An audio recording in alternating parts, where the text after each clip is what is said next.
भीतमस्तु मा विद्विषावहै। ओम शांति शांति शांति। उपस्थित सज्जनों, माताओं और बहनों,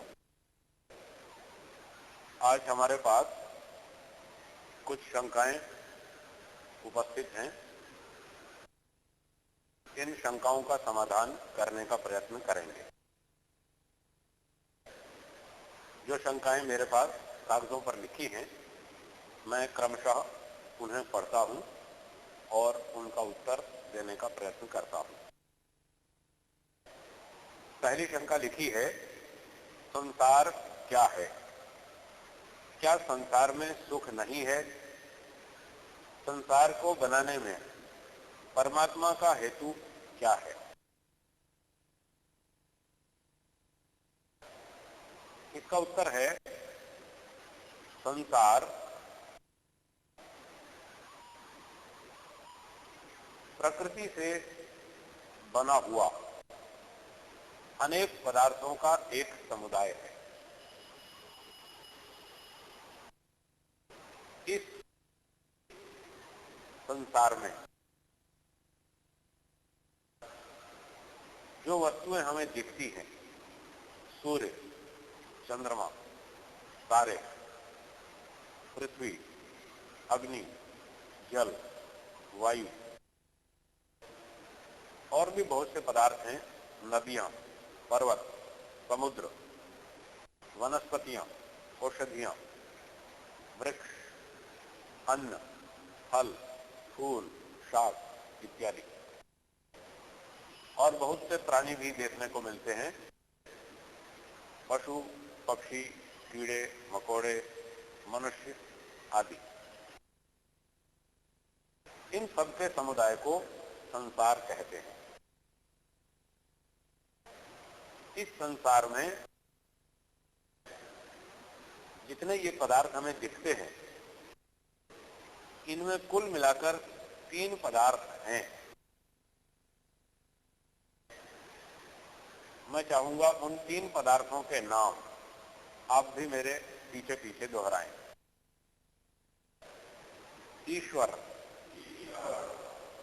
आत्मा, प्रकृति। तो संसार में 3 वस्तुएं हैं, ये अनादिकाल से हैं,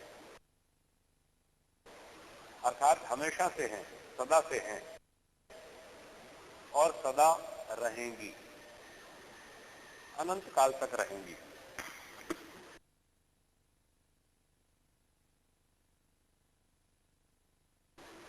इनमें से जो ईश्वर है वो संसार का व्यवस्थापक है, संसार को बनाता है, चलाता है, पालन पोषण करता है, समय आने पर नष्ट भी करता है। इस सारे संसार की व्यवस्था वो करता है।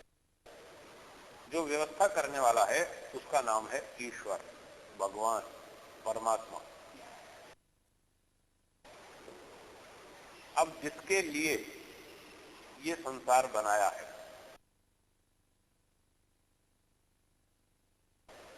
वो है जीवात्मा।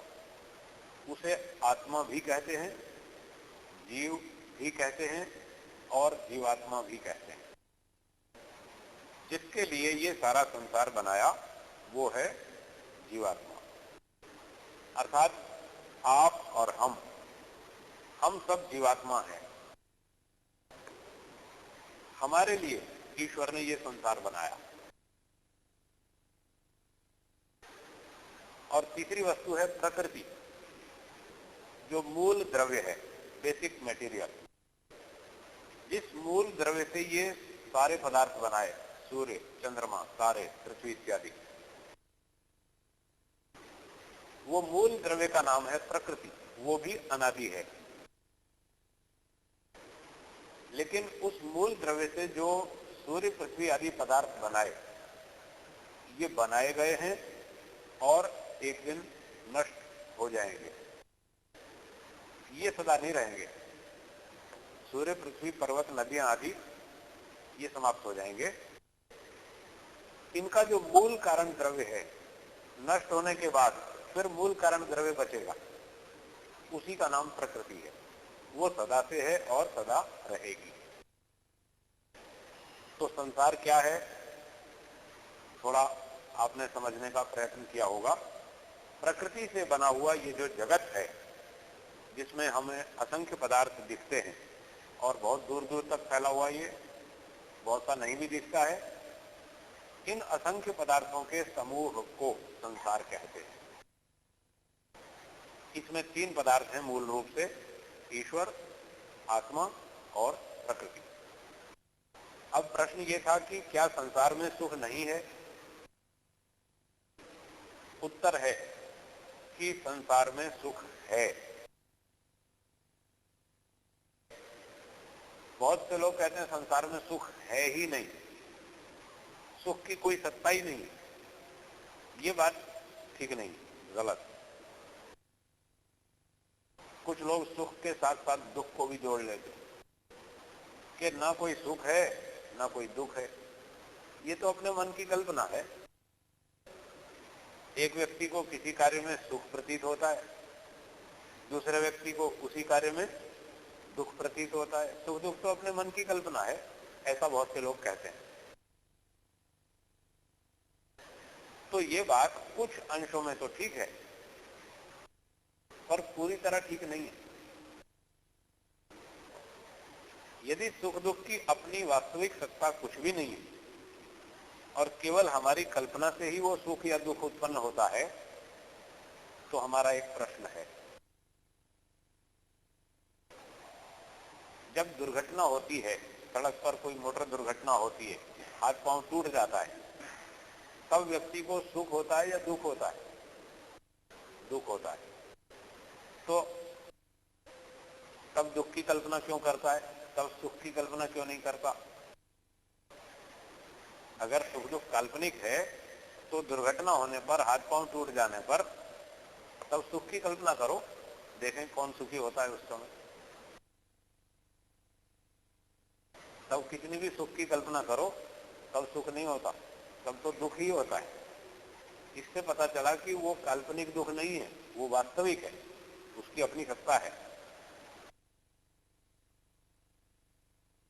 और जब अच्छा अच्छा भोजन खाने को मिलता है, खीर, पूरी, हलवा, मिठाई, अपना रुचिकर भोजन खाने को मिलता है, तब सुख होता है। इससे पता चलता है कि सुख की अपनी सत्ता है, दुख की भी अपनी सत्ता है, दोनों वास्तविक है। परंतु कुछ एक क्षेत्र अलग है जो हमारी कल्पनाओं से सुख दुख बढ़ता है। हम अपनी कल्पनाओं से सुख दुख को बढ़ा भी सकते हैं और घटा भी सकते हैं। एक क्षेत्र ऐसा भी है। जैसे एक उदाहरण है छोटा सा। एक व्यक्ति की जेब कट गई, बस में जा रहा था, भीड़ बहुत थी, किसी ने जेब काट ली, 100 रुपए उसके निकाल लिए। उसको पता नहीं चला भीड़ में। जब घर पहुंचा तो पता चला कि भाई 100 रुपए तो चोरी हो गई, जेब कट गई, 100 रुपए तो गए। अब जब उसको पता चला 100 रुपए की हानि हुई, तो अब उसको दुख हुआ। अब उसने सुख की कल्पना क्यों नहीं की? 100 रुपए गए, बहुत अच्छी बात, बहुत मजा आया। अब ऐसा क्यों नहीं सोचता? अब तो दुखी होता है। चलो 100 रुपए की हानि हुई, एक बार उसको दुख हो गया। लेकिन अगर इस घटना को वो 1 सप्ताह तक, 10 दिन तक, 15 दिन तक बार बार दोहराता रहेगा और जितने भी लोग मिलेंगे सबको सुनाता रहेगा, कैसे सुनाएगा? ओहो, बड़ा नुकसान हुआ, मेरी जेब कट गई, 100 रुपए चले गए। जो भी मिले उसको ऐसे सुनाता जाएगा, तो उसका दुख बढ़ेगा या घटेगा? बढ़ेगा। उस घटना को जितना अधिक याद करेगा उसका उतना दुख बढ़ेगा। और यदि उसको इतना लंबा ना खींचे, बार बार ना दोहराए, तो उस दुख से वो बच सकता है। ये अपनी इच्छा से बढ़ाया गया दुख है। आप जानना चाहेंगे तब कैसे सोचना चाहिए दुख को कम करने के लिए? ऐसे सोचना चाहिए अब केवल 3 बातें सोचनी है। जब ऐसी कोई हानि हो जाए 3 बातें सोचिए। पहली बात, हानि क्या हुई? पहली बात क्या है? हानि क्या हुई? इसका उत्तर आपको मिलेगा 100 रुपए की हानि हुई। जेब कट गई, 100 रुपए का नुकसान हुआ। एक बात पूरी हो गई। दूसरी बात सोचने की, ये हानि क्यों हुई? इस प्रश्न का उत्तर अपने आप से मिल जाएगा। इसलिए हुई कि हमने लापरवाही की, सावधानी नहीं रखी, इसलिए जेब कट गई, 100 रुपए का नुकसान हुआ। 2 बातों का उत्तर मिल गया। अब तीसरी बात एक और सोचनी है। वो ये सोचनी है कि अब ऐसी भूल नहीं करेंगे।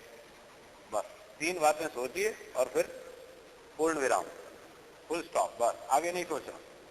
अब गलती हुई, अब नहीं करेंगे। तो 1 सप्ताह तक, 10 दिन तक यदि याद करते रहे तो सप्ताह या 10 दिन तक दुखी होते रहेंगे। और ये तीसरी बात सोच करके आगे ब्रेक लगा दी तो आगे खत्म, फिर दुख नहीं होगा। ये काल्पनिक दुख है जो हम अपनी इच्छा से बढ़ा सकते हैं या घटा सकते हैं। तो दोनों बातें समझनी चाहिए। सुख दुख वास्तविक भी है और कुछ हमारी कल्पनाओं से भी बढ़ता घटता है। अब प्रश्न ये था कि क्या संसार में सुख नहीं है? है। खीर पूरी हलवा खाते हैं, सुख मिलता है, बिल्कुल है। अच्छे अच्छे सुंदर दृश्य देखते हैं, कश्मीर की पहाड़ियां देखते हैं और शिमला की पहाड़ियां देखते हैं और भी हिमाचल में जाते हैं तो देखने में, घूमने में, फिरने में, अच्छा संगीत सुनने में सुख मिलता है, सुख है। परंतु इस समझने की बात यह है कि संसार में प्राकृतिक वस्तुओं से सुख एक मिलता है और दुख 4 मिलते हैं। सुख भी है, दुख भी है। कभी कभी यहां लोगों को शंका होती है कि सुख एक मिलता है, दुख 4 मिलते हैं, तो इसका अर्थ हुआ संसार में दुख अधिक है। और कभी कभी लोग सत्यार्थ प्रकाश पुस्तक ले आते हैं और वहां पर लिखा रहता है कि संसार में सुख दुख की तुलना की जाए तो सुख अधिक है और दुख कम। तब एक विरोधाभास प्रतीत होता है कि सत्यार्थ प्रकाश में महर्षि दयानंद जी ने लिखा है कि सुख अधिक है संसार में और दुख कम, और आप कहते हैं कि दुख अधिक है और सुख कम। तो दोनों का समन्वय क्या है? उसका समन्वय सुनिए। जो हम सुख दुख भोगते हैं उसको हम मोटे तौर पर 2 भागों में बांट लेते हैं। एक बाह्य सुख दुख, एक आंतरिक सुख दुख, ऐसे 2 भागों में बांट लेते हैं। बाह्य सुख दुख, सिर में चोट लगी, ये बाहर से आने वाला दुख है। पेट दुखता है, कुछ गलत खा पी लिया, पेट फूल गया, दर्द होने लगा, चोट लग गई, दर्द होने लगा, दुख होने लगा, ये है बाह्य दुख। और वो जो 100 रुपए की हानि होने पर 10 दिन तक वो व्यक्ति परेशान रहा, दुखी होता रहा, ये है आंतरिक दुख। ठीक है। जब सत्यार्थ प्रकाश की पंक्ति पढ़ते हैं और वहां लिखा है कि संसार में सुख अधिक और दुख कम, तो वो वाक्य बाह्य दुख सुख के बारे में है। एक व्यक्ति को पेट दुखने लगा, 2 घंटे तक दुखता रहा, डॉक्टर साहब के पास गया, उन्होंने दवा दी, दवा खा ली, 1 घंटे में ठीक हो गया। अब 24 घंटे में से दुख कितनी देर हुआ? 2 घंटा, 3 घंटा। 3 घंटा दुख हुआ और 21 घंटे आराम से बैठा रहा, आराम से काम किया, तो 21 घंटे ठीक रहा, 3 घंटे परेशान हुआ। पांव में चोट लग गई, 1 घंटा दर्द हुआ, डॉक्टर साहब ढूंढने में 1 घंटा लग गया। फिर डॉक्टर साहब के पास गया, उन्होंने एक इंजेक्शन लगाया, कुछ ड्रेसिंग कर दी, गोली वोली खाने को दे दी, ठीक हो गया। आधे घंटे बाद दर्द ठीक हो गया। तो बाह्य दुख कितनी देर भोगा? 1 घंटा, 1.5 घंटा, 2 घंटा, और 22 घंटे उससे मुक्त रहा। तो बाह्य दृष्टि से सुख अधिक, दुख कम। भूख लगती है, आधा घंटा परेशान हुए भूख के दुख से, अच्छी तरह खाना खा लिया, दुख खत्म, 6 घंटे की शांति हो गई। 6 घंटे बाद फिर भूख लगेगी, फिर खाना खा लेंगे और फिर 6 घंटे की छुट्टी हो जाएगी। इस प्रकार से जो बाह्य सुख दुख है उसमें दुख कम और सुख अधिक। अधिक देर तक व्यक्ति सुखी रहता है और दुख कम देर भोगना पड़ता है। लेकिन जब आंतरिक सुख दुख की बात करते हैं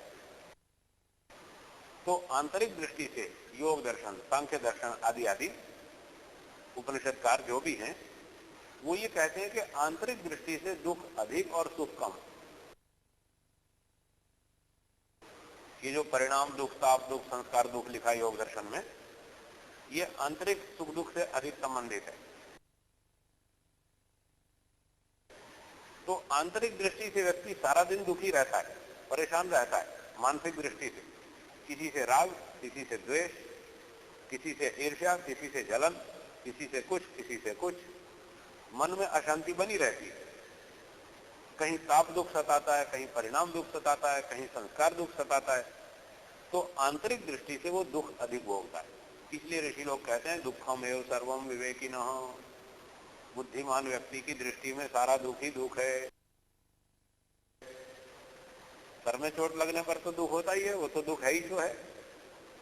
और जब खीर पूरी हलवा खाता है तब भी खाने के बाद इच्छा तो नहीं पूरी होती, पेट भर जाता है, इच्छा पूरी नहीं होती, तृप्ति नहीं होती, संतोष नहीं होता, इच्छाएं शांत नहीं होती, वो दुख फिर भी बना ही रहता है।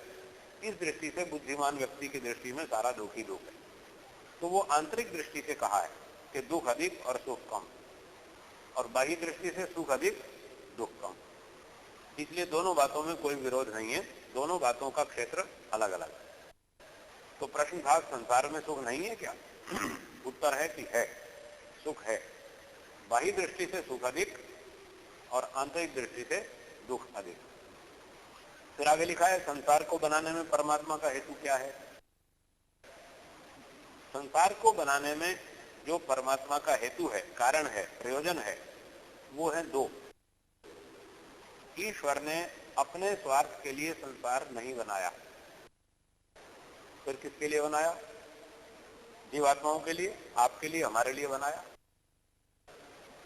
तो जीवात्माओं के दो प्रयोजन हैं जिनकी पूर्ति के लिए परमात्मा ने संसार बनाया। एक प्रयोजन है पूर्व कर्मों का फल भोग लेना। जीवात्माओं ने पहले कुछ कर्म किए थे, उनका फल भोगने के लिए ईश्वर ने संसार बनाया। अगर ईश्वर संसार न बनाए तो हम अपने पूर्व कर्मों का फल नहीं भोग पाएंगे। इसलिए पूर्वकृत कर्मों का फल भोगने के लिए ईश्वर ने संसार बनाया। और दूसरा प्रयोजन कि आगे हम नया पुरुषार्थ करके इस जन्म मरण के चक्र से छूट जाएं, मोक्ष प्राप्त कर लें। मोक्ष प्राप्ति ये दूसरा प्रयोजन। इन दो कारणों से ईश्वर ने संसार को बनाया। अब प्रश्न आगे लिखा है परमात्मा की ही उपासना क्यों करें, प्रकृति की क्यों नहीं? तो इसका उत्तर है हमारे जो दो प्रयोजन हैं, पूर्व जन्मों के कर्मों का फल भोग लेना अथवा पूर्व सृष्टि के जन्मों के कर्मों का फल भोग लेना, वो कर्मों का फल देने वाला ईश्वर है। और जो दूसरा प्रयोजन है मोक्ष, मोक्ष देने वाला भी ईश्वर है। इसलिए ईश्वर की उपासना करनी चाहिए ताकि हमारे दोनों प्रयोजन ठीक ठीक सिद्ध हो जाए, पूर्व कर्मों का फल भी ठीक ठीक मिल जाए और आगे मोक्ष भी ठीक ठीक प्राप्त हो जाए। इसलिए ईश्वर की उपासना करनी चाहिए। दूसरा कारण, हम सुख चाहते हैं, सभी आत्माएं सुख चाहती हैं। और कैसा सुख चाहती हैं? लगातार सुख मिलता रहे, लगातार मिलता रहे और लंबे समय तक मिलता रहे। थोड़ी देर सुख मिले और खत्म हो जाए, ऐसा नहीं चाहते।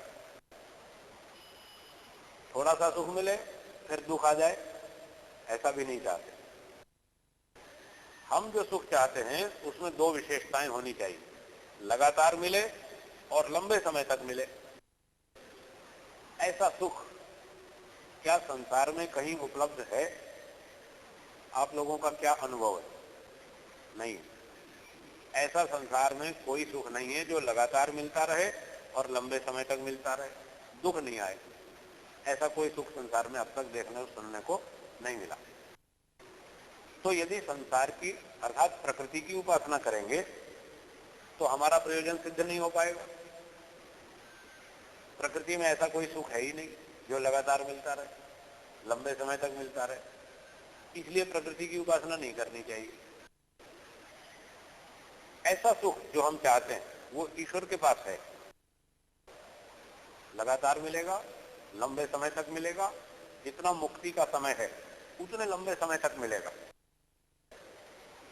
और वो सुख देने वाला ईश्वर है।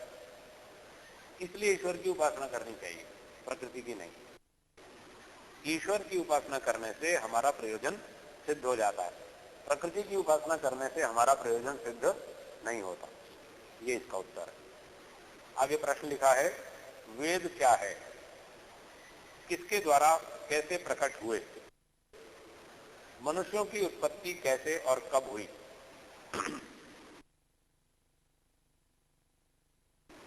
वेद ईश्वर की ओर से प्राप्त हुआ ज्ञान है।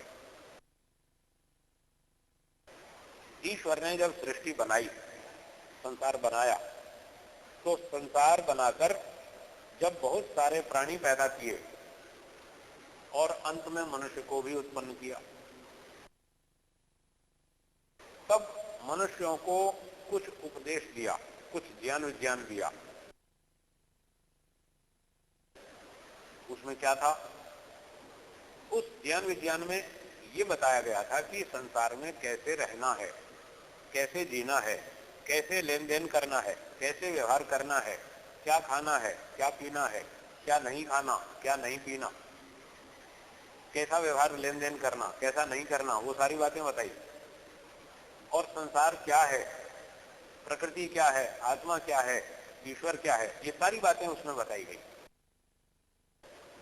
तो सृष्टि के आरंभ में ईश्वर ने जो ज्ञान मनुष्यों को दिया उसी का नाम वेद है। तो इस बात को हम इस प्रकार से कह सकते हैं, वेद सृष्टि के आरंभ में ईश्वर की ओर से दिया गया ज्ञान है, और वो सबके लिए है, सबके कल्याण के लिए दिया।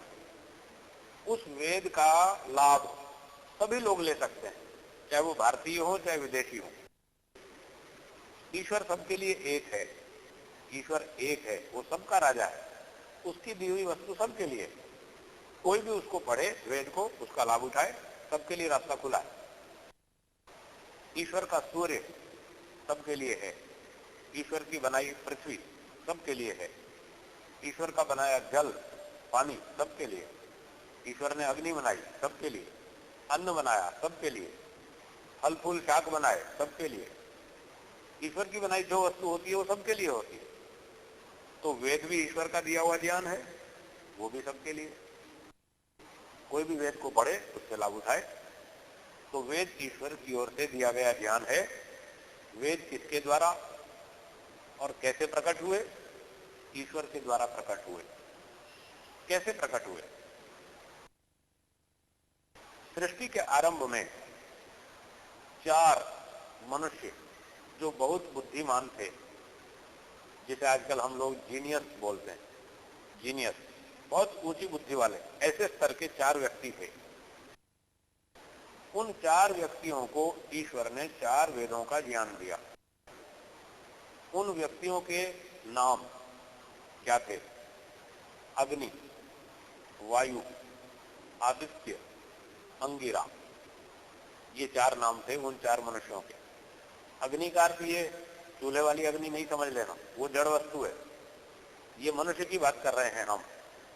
अग्नि नाम का मनुष्य था, वायु नाम का मनुष्य था, हवा का नाम वायु वो नहीं, और आदित्य मनुष्य था इस नाम का, और अंगिरा नाम का एक मनुष्य था। 4 मनुष्यों को उनको हम कहते हैं ऋषि। तो 4 ऋषि थे उन 4 ऋषियों को ईश्वर ने वेद का ज्ञान दिया, एक एक वेद का ज्ञान दिया। अग्नि को ऋग्वेद का ज्ञान दिया, वायु को यजुर्वेद का, आदित्य को सामवेद का और अंगिरा को अथर्ववेद का।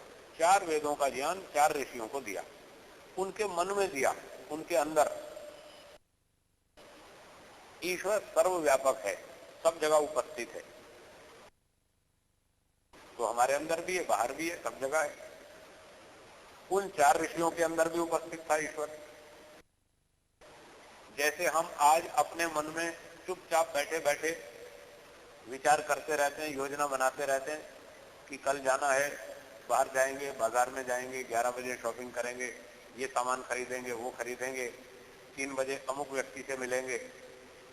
चुपचाप बिना वाणी जबान हिलाए अपने अंदर ही मन में विचार करते रहते हैं। कोई बोलना नहीं पड़ता, कोई जबान हिलानी नहीं पड़ती। तो इसी प्रकार से ईश्वर उन 4 मनुष्यों के, 4 ऋषियों के अंदर बैठा था, सबके अंदर था, उनके अंदर भी था। परंतु वो 4 व्यक्ति सबसे अधिक योग्य थे, इसलिए उन 4 व्यक्तियों के अंदर ईश्वर ने वेदों का ज्ञान दे दिया, वेदों के मंत्र सिखाए, उनके अर्थ भी समझाए और चित्र सहित सब वेदों का ज्ञान उनको दिया गया है ईश्वर की ओर से। तो ईश्वर से उन्होंने 4 वेदों का ज्ञान सीख लिया, प्राप्त कर लिया और फिर आगे मनुष्यों को पढ़ाने लगे। तब से लेकर आज तक ये गुरु शिष्य परंपरा से पढ़ाई चलती आती है। जो भी व्यक्ति अपने किसी गुरु जी के पास जाएगा, पढ़ेगा, वो बुद्धिमान हो जाएगा, विद्वान हो जाएगा। और जो स्कूल में पढ़ने नहीं जाएगा, किसी दूसरे मनुष्य से कुछ नहीं सीखेगा, वो मूर्ख रह जाएगा। तो मनुष्य लोग बुद्धिमान हुए कब हुए? जब ईश्वर ने 4 वेदों का ज्ञान मनुष्यों को सृष्टि के आरंभ में दिया। तब उस ज्ञान को प्राप्त करके लोग बुद्धिमान बने और वही परंपरा आज तक चली आ रही है। आज भाषाएं जरूर बदल गई हैं, पर जो सत्य ज्ञान है वो वेद में से ही आया है। चाहे भारत में हो, अमेरिका में, जापान में, इंग्लैंड में, किसी भी देश में हो, भाषा बदल जाने से ज्ञान नहीं बदलता। 5 गुणा 8 बराबर 40। भारत में अगर 5 को 8 से गुणा करेंगे तो कितना उत्तर होगा? 40। और जापान में 5 को 8 से गुणा करेंगे तो तब भी 40। और अमेरिका में और इंग्लैंड में सब जगह 40 होगा। गणित सब जगह एक जैसा ही होगा, भाषाएं अलग हो सकती। जापान में जापानी भाषा में पढ़ा देंगे, रूस में रशियन भाषा में पढ़ा देंगे, इंग्लैंड में अंग्रेजी में पढ़ा देंगे, अमेरिका में अमेरिकन भाषा में, डच में पढ़ा देंगे और भारत में भारतीय भाषाओं में पढ़ा देंगे, लेकिन गणित वही रहेगा। वो गणित वेद में से हमारे पास आया। इसलिए संसार में जितना भी सत्य है वो सब वेदों में से पहुंचा है, वेदों में से फैला है। गुरु शिष्य परंपरा से सारी दुनिया में सत्य वेदों में से ही फैला है। आगे चलकर लोगों ने अपनी भाषाएं बना ली अलग अलग और उन भाषाओं में पढ़ाने लगे। इससे कोई फर्क नहीं पड़ता, विद्या वो वेद की ही है। भाषाएं कितनी भी बदलते रहो, उससे कोई अंतर नहीं पड़ता। तो वेद ईश्वर ने प्रकट किए, 4 ऋषियों के हृदय में प्रकट किए और उन ऋषियों ने आगे उसको पढ़ाया और उसका प्रचार होता चला रहा है, आज तक भी हो रहा है। फिर आगे प्रश्न है कि मनुष्यों की उत्पत्ति कैसे और कब हुई। हम जो इतिहास की दृष्टि से अपनी तारीख रोज गिनते हैं, उसके अनुसार 1,98,96,53,103 वर्ष पहले मनुष्यों की उत्पत्ति हुई। जैसे कोई अंग्रेजी सन आपसे पूछे आज क्या तारीख है, तो आप क्या उत्तर देंगे? 19 अक्टूबर सन 2003। ये कब से गिनना शुरू किया? ईसा मसीह के जन्म से। कब से गिनना शुरू किया? सन 2003। तो हमारी उम्र तो 2000 साल की नहीं, आपकी भी नहीं, किसी की भी नहीं। तो हमें कैसे पता चला कि आज 2003 है? हमने अपने पिछली पीढ़ी वालों से सीखा, अपने माता पिता से सीखा, बड़े बुजुर्गों ने हमको समझाया बेटा आज कितनी तारीख है। वो गिनते चले आ रहे थे, उन्होंने हमको बता दिया, हमने भी गिनना शुरू कर दिया। अब आने वाली नई पीढ़ी को हम बता देंगे कि आज इतनी तारीख है, नई पीढ़ी वाले भी आगे गिनना शुरू कर देंगे और ये हजारों साल तक गिनते चले जाएंगे। जैसे अंग्रेजी तारीख सन 2003 हम पिछली पीढ़ी से सीखते चले आ रहे हैं, ऐसे ही सृष्टि का आरंभ कब हुआ वो तारीख भी हम पिछली पीढ़ी से सीखते चले आ रहे हैं।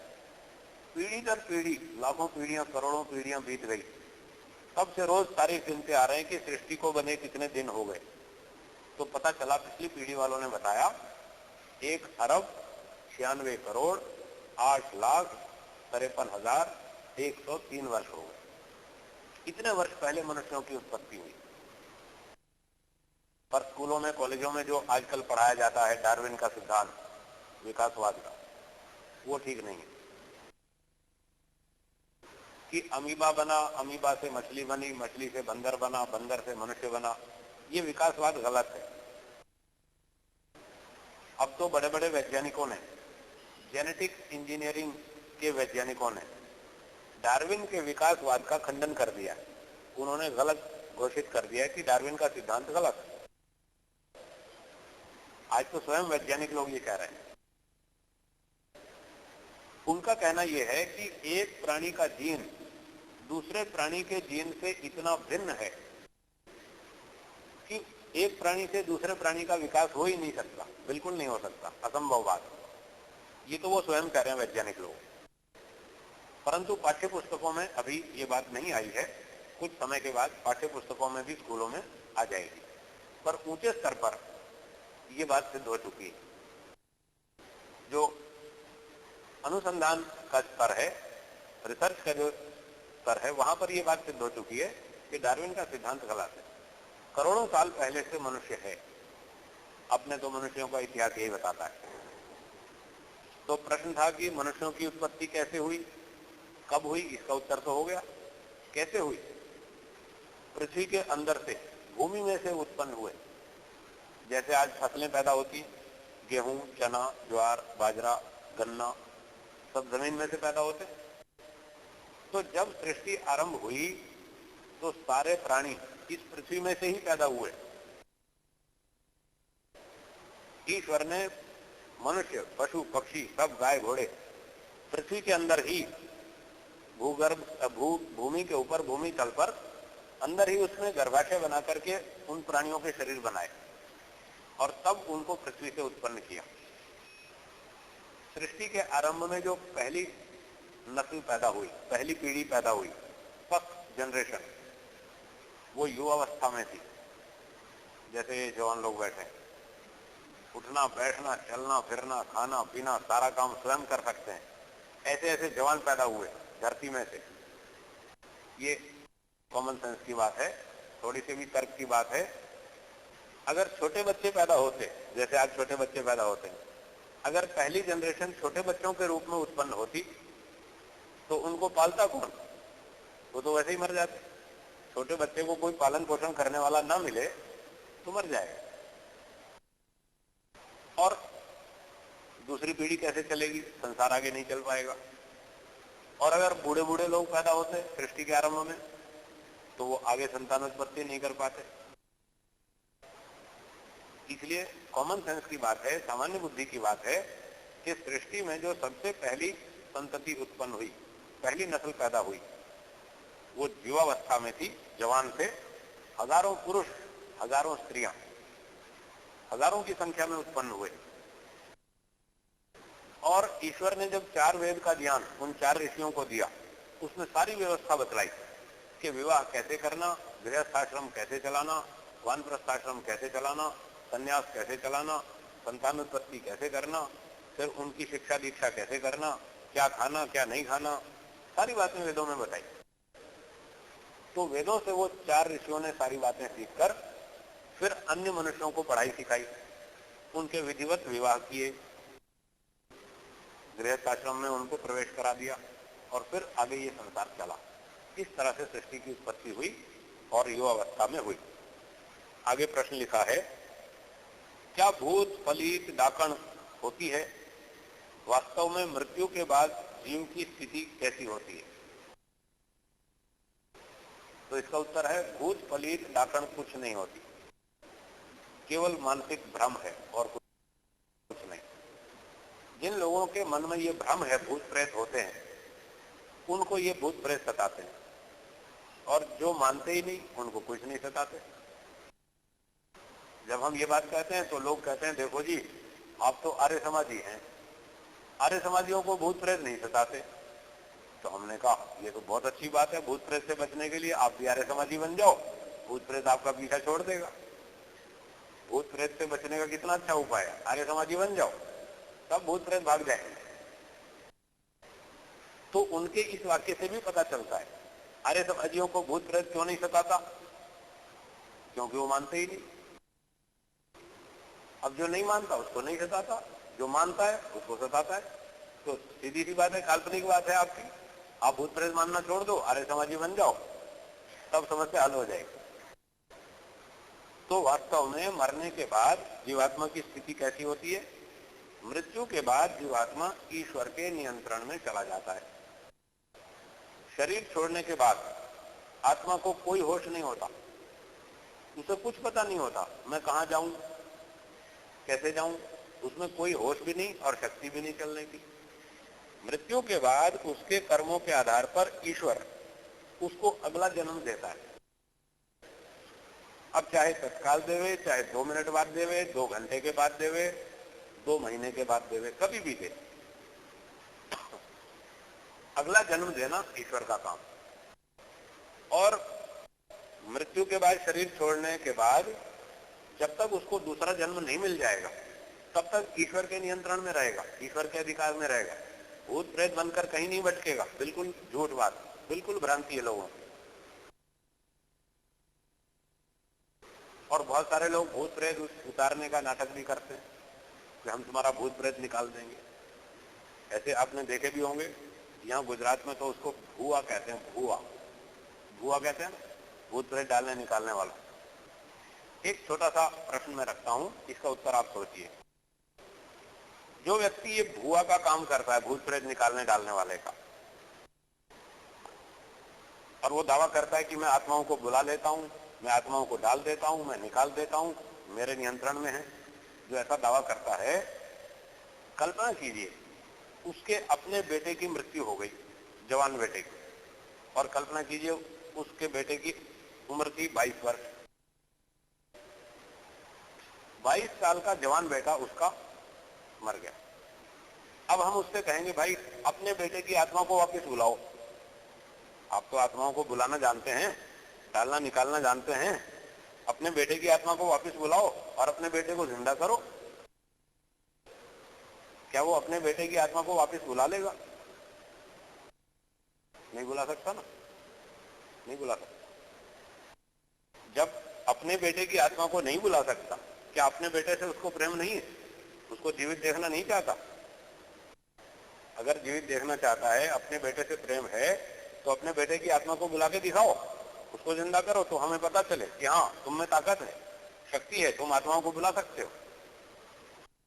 जब अपने बेटे की आत्मा को नहीं बुला सकता तो दूसरे की आत्मा को क्या बुलाएगा? इसलिए व्यर्थ का धोखा है और कुछ नहीं, इसके चक्कर में नहीं आना चाहिए। तो भूत प्रेत केवल काल्पनिक बातें हैं। जो मानता है उसको भूत प्रेत सताते हैं, जो नहीं मानता उसको नहीं सताते। और एक दूसरी बात, आयुर्वेद में कुछ मानसिक रोगों की चर्चा आती है। मानसिक विक्षिप्तता, कुछ मानसिक रोग हो जाते हैं, उसमें समय समय पर बीच बीच में दौरे पड़ते हैं। लोग उसका नाम भूत प्रेत रख देते हैं कि इसमें भूत घुस गया है। उसको असल में मानसिक कारण से एक दौरा पड़ गया और लोगों ने कह दिया घुस गया, और जब दौरा ठीक हो जाता है तो कहते हैं भूत निकल गया। वो मानसिक रोग हैं, उसकी विधिवत चिकित्सा कराई जाए तो वो ठीक हो जाता है। भूत प्रेत नाम का ऐसा कोई पदार्थ नहीं है जो मनुष्यों को ऐसे भटकता हो और परेशान करता हो, ऐसा कुछ नहीं। वेदों में इसकी कोई चर्चा नहीं। आगे प्रश्न लिखा है, सच्चा ईश्वर भक्त कैसा होता है? इसका उत्तर है, जो व्यक्ति 4 वेदों पर विश्वास करता है, 4 वेदों पर पूर्ण विश्वास करता है कि वेदों में जो कुछ लिखा है वो सब सत्य है, ईश्वर सत्यवादी है, वेद ईश्वर का उपदेश है, ईश्वर कभी झूठ नहीं बोलता, उसको कोई भ्रांति नहीं, कोई संशय नहीं है, ईश्वर न्यायकारी है, पक्षपात रहित है। 4 वेदों का ज्ञान ईश्वर ने हमको दिया है।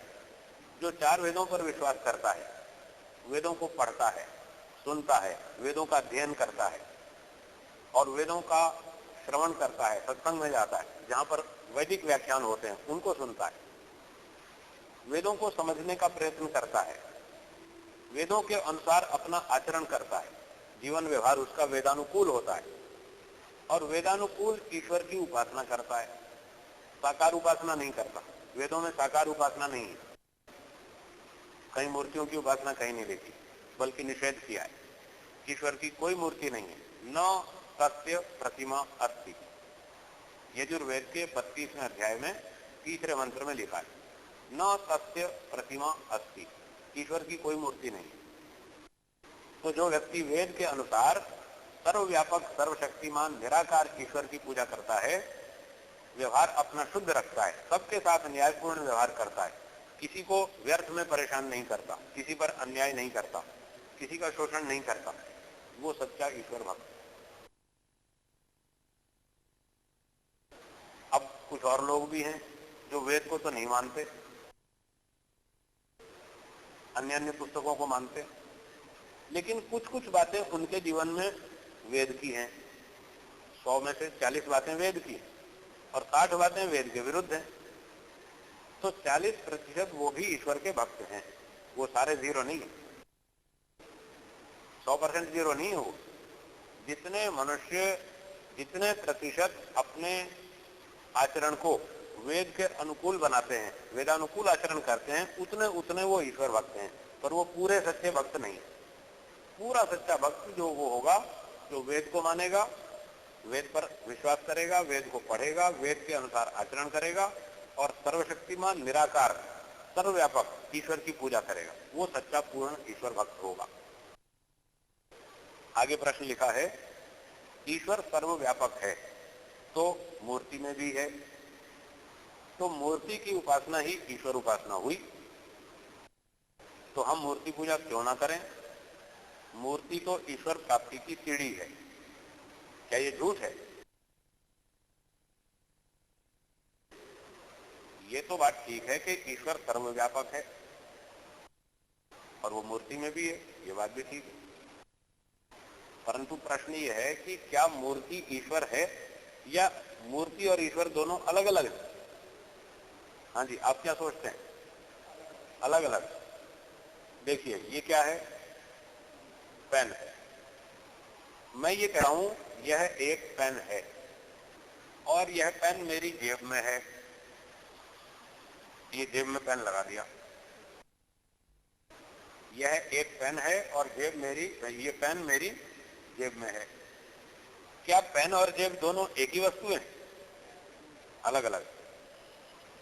जब दोनों अलग अलग वस्तुएं हैं और मैं ये कहता हूं कि पेन मेरी जेब में है, तो सिद्ध हुआ कि पेन अलग चीज है, जेब अलग चीज है।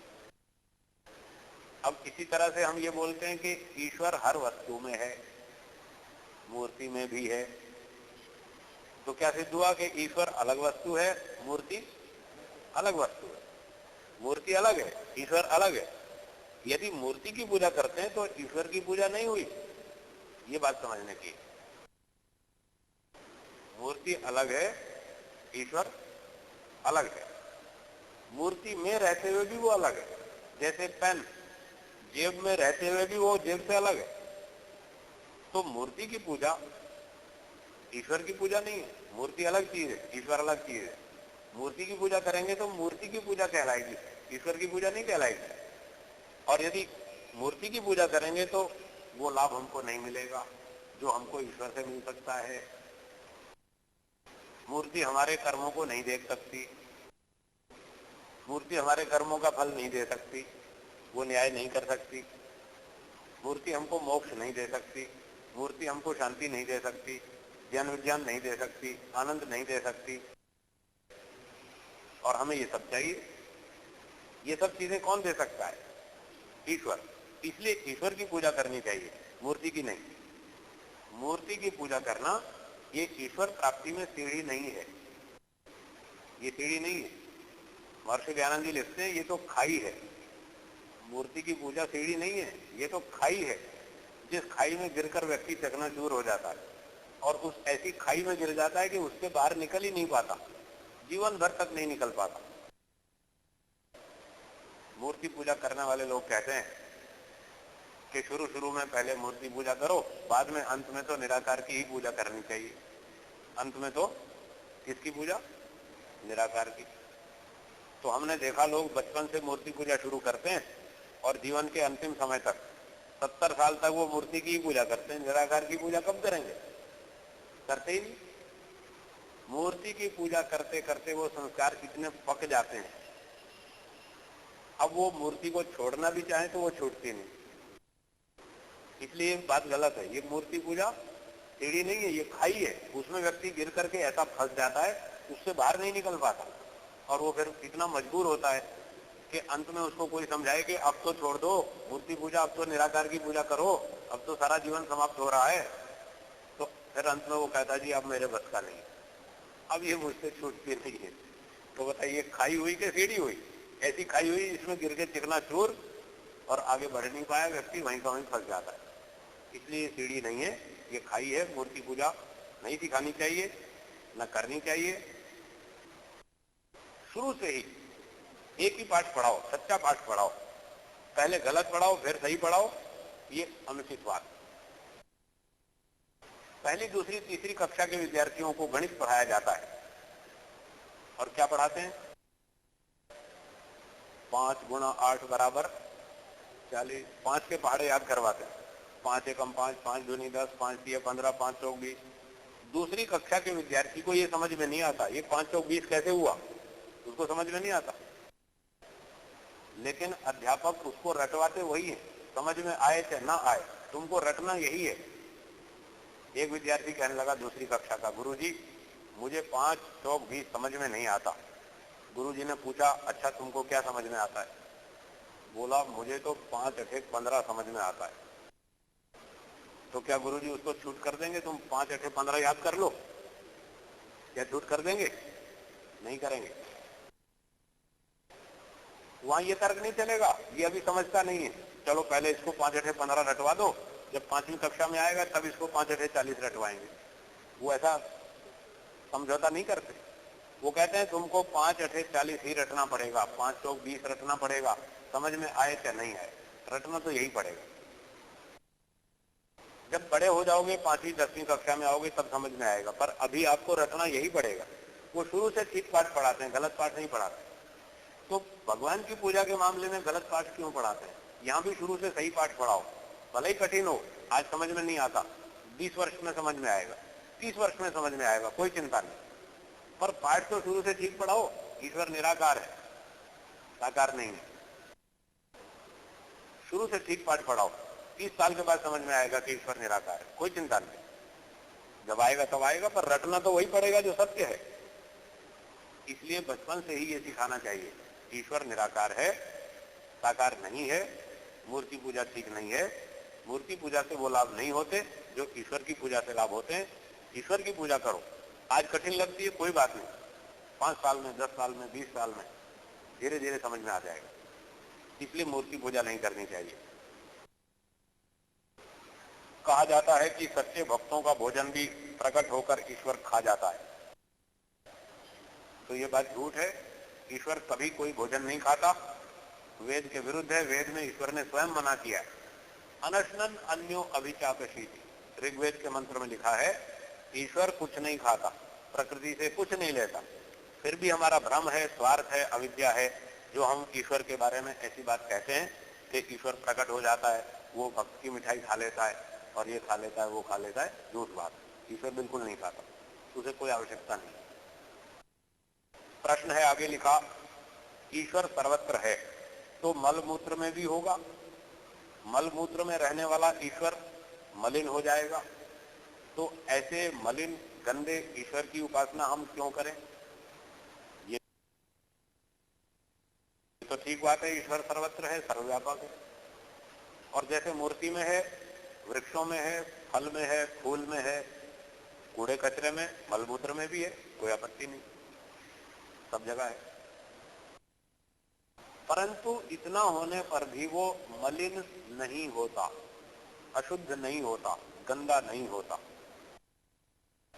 कैसे नहीं होता, इस बात को समझने के लिए एक छोटा सा दृष्टांत है। और मेरा प्रश्न यह है, दृष्टांत के रूप में मेरी ओर से प्रश्न है, आत्मा शरीर में रहता है या शरीर से बाहर? शरीर में रहता है। शरीर शुद्ध है या मलिन है? मलिन है, अशुद्ध है। आत्मा शुद्ध है, शरीर अशुद्ध है। आत्मा शरीर के अंदर रहता है, क्या आत्मा मलिन हो गया? नहीं हुआ ना। अब देखिए, आपने स्वयं बोला आत्मा शुद्ध है और अशुद्ध शरीर में रहता है, फिर भी वो शुद्ध रहता है, अशुद्ध नहीं हुआ। जब आत्मा अशुद्ध नहीं हुआ तो ईश्वर अशुद्ध क्यों हो जाएगा?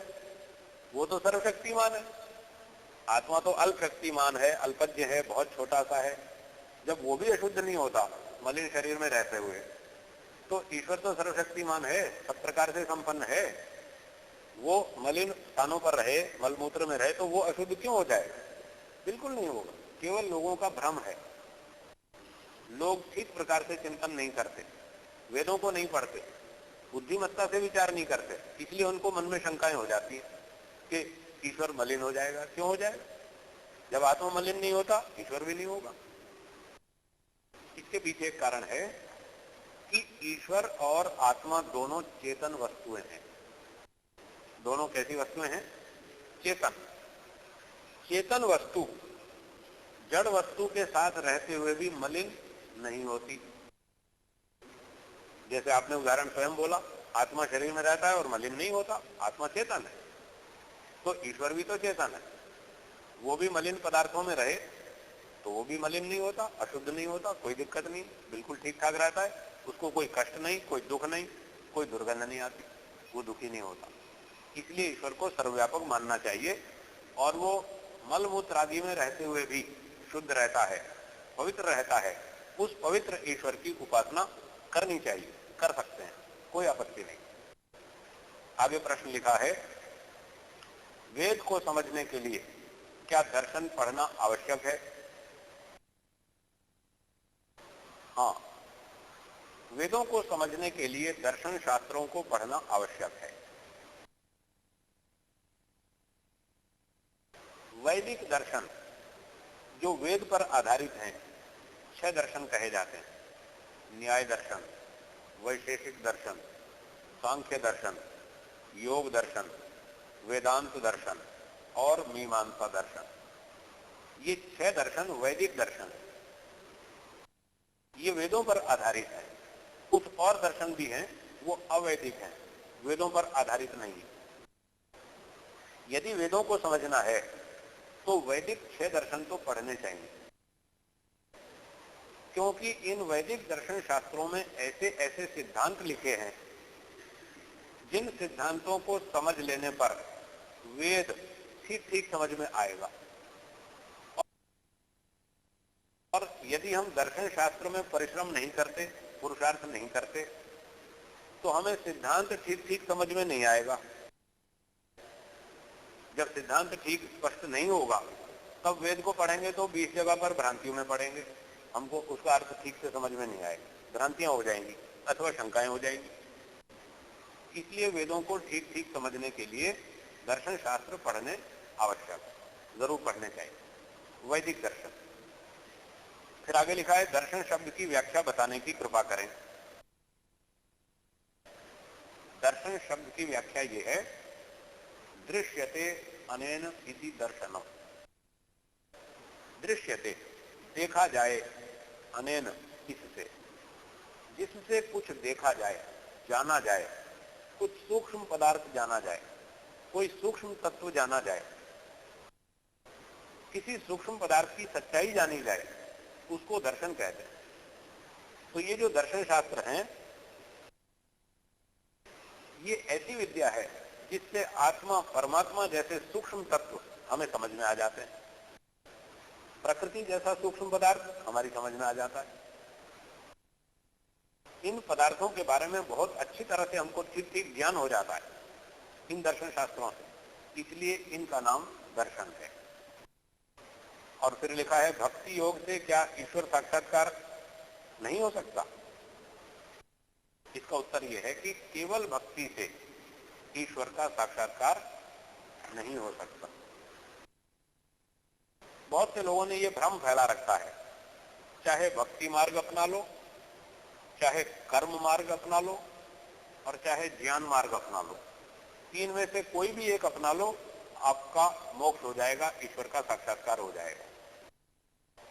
पर यह बात वेदानुकूल नहीं है। वेद में यह लिखा है कि हम ईश्वर साक्षात्कार यदि करना चाहते हैं, मोक्ष प्राप्त करना चाहते हैं, तो हमें तीनों कार्य करने पड़ेंगे। यजुर्वेद के 40वें अध्याय में 14वां मंत्र है, विद्याम च अविद्याम च यस् सद्वेदो भयं सः अविद्यया मृत्युम तीर्त्वा विद्यया अमृतम अश्नुते। इस मंत्र में बतलाया है कि मोक्ष प्राप्त करने के लिए हमें ज्ञान, कर्म और उपासना, ये तीनों शुद्ध करने होंगे। शुद्ध ज्ञान, शुद्ध कर्म, शुद्ध उपासना, इन तीनों के सम्मिश्रण से हमको मोक्ष मिलेगा अथवा ईश्वर प्राप्ति होगी। अब जो लोग वेद नहीं पढ़ते वो बेचारे भ्रांति में हैं, संशय में हैं और गलत बातों का प्रचार करते हैं। वो लोग ये कहते हैं चाहे तो भक्ति अपना लो उससे मोक्ष हो जाएगा, चाहे कर्म अपना लो उससे हो जाएगा और चाहे ज्ञान अपना लो उससे हो जाएगा। गलत बात है, वेद के विरुद्ध है, ऐसा नहीं होगा। तीनों का सम्मिश्रण करना होगा, तीनों का समन्वय करना होगा, तीनों को साथ लेकर चलना होगा। ज्ञान भी शुद्ध चाहिए, कर्म भी शुद्ध चाहिए जिसको निष्काम कर्म कहते हैं, और उपासना भी शुद्ध, निराकार, सर्वशक्तिमान, सर्वव्यापक, आनंद स्वरूप ईश्वर की उपासना करनी पड़ेगी। तब मोक्ष होगा, तब ईश्वर का साक्षात्कार होगा, अन्यथा नहीं।